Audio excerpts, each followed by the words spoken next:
I was among the few American reporters on the plane with President Sadat, and I asked if he would agree to do an interview from Jerusalem with Prime Minister Begin. Yes, he said, but not with the Prime Minister alone.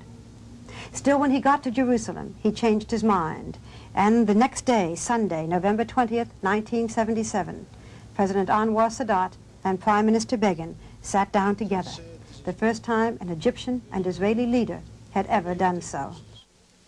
The two men obviously seemed to hit it off together. The interview had its humor, but it also had its moments of tension and disagreement. Will you invite Prime Minister Begin to come to Cairo? We shall be discussing this tonight. May I ask, if you do go to Cairo, since you have had these meetings, what you would expect to accomplish there, again, other than the psychological?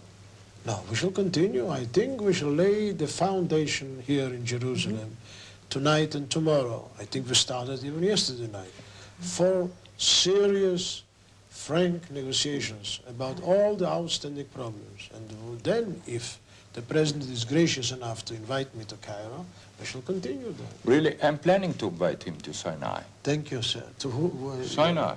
Well, I invite you. After that, there were many interviews with President Sadat and Prime Minister Begin, but never again together. And then there were the shuttle trips, the arguments, the pleading, the disappointment, the disagreement, and finally, the Camp David agreement. At long last, peace. A euphoric President Sadat joined with Prime Minister Begin and President Jimmy Carter in signing the agreement. Just hours after that signing, we met with President Sadat. It had been a glorious day, but he was already being criticized by his enemies. Mr. President, you have just shortly come from the signing, from that historic time of your life. How do you feel now, sir, if you had to describe it in one emotion? Well, as I have already stated, it is the happiest day of my life.